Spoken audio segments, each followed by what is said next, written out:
Okay, let's see if we can open the next one. This is from Aniket Patel. There we go. Okay, Aniket, see, I've seen so many wallies. Is there a tutorial out there about Wally that I don't know about? Because I've seen so many wallies in this portfolio reviews. Like, a lot of people seem to be to be doing Wally at one point in their 3D journey.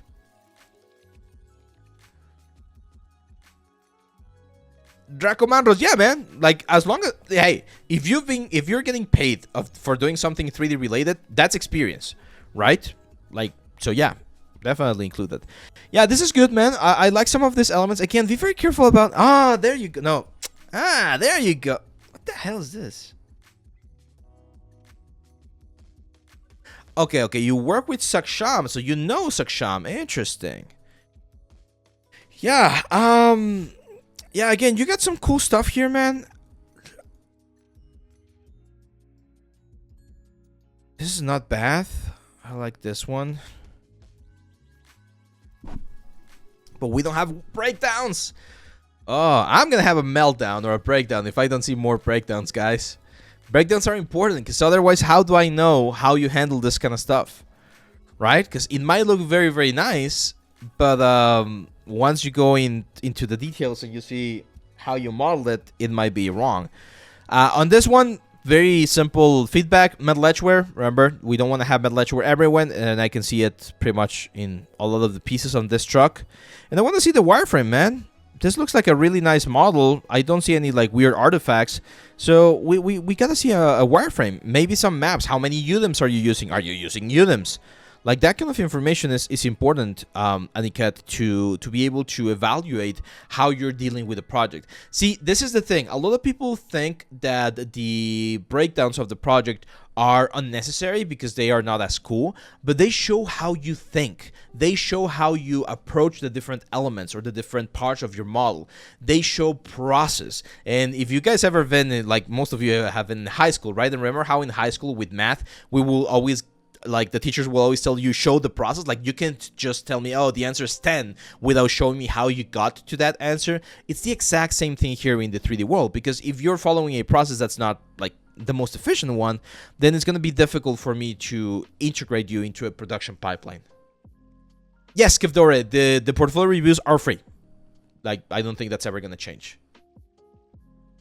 I'm curious as how to manage that many Discord notifications messages. It's part of the job. It's part of the job.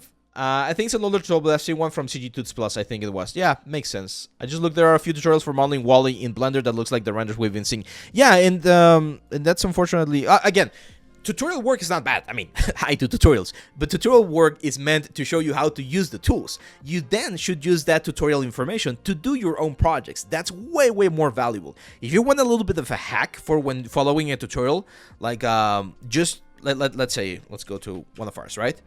So if you're following, let's say, the Duncan tutorial, right? Like the anatomy course, and you want to do, or you're learning about anatomy and stuff like that, you don't have to do Duncan specifically.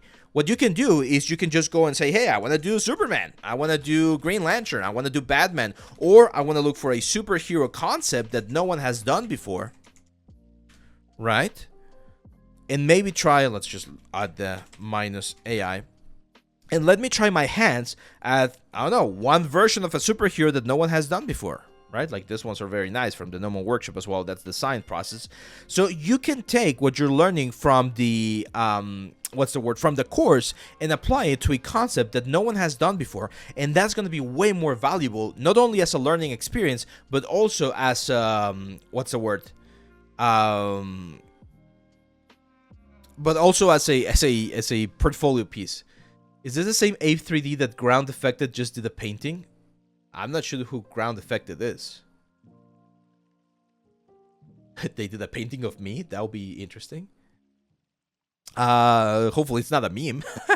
So, yeah. Oh, man, guys. I think we might need to... Okay, yeah. It's working now. Same thing for this kind of stuff, Aniket. Okay, cool. You did the Japanese Bilish. What did you do?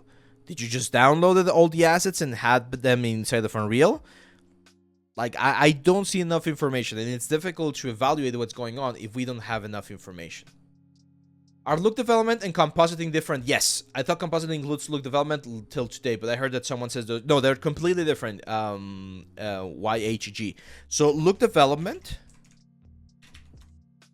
is, as the name implies, a process where you find the best look for a specific thing. So one thing that you're gonna see is that people will try, for instance, different colors. So let's say this alien right here, you'll try different patterns, different materials, different colors. It's a lot of shader work. There's a lot of rendering involved, and it's making sure you find the right look, right? So look development, it has to be to do a little bit more with shaders, materials, and things like that, and texturing.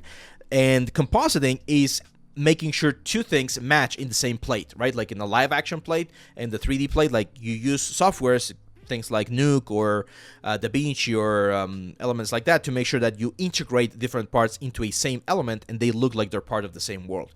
So they can be similar, but they're two different things.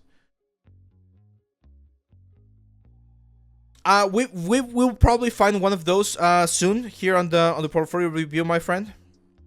And if as soon as we do, I'll say, hey, this is a perfect example of a good portfolio. But you can go back to some of the old portfolio reviews, and there's plenty of people that have amazing portfolios.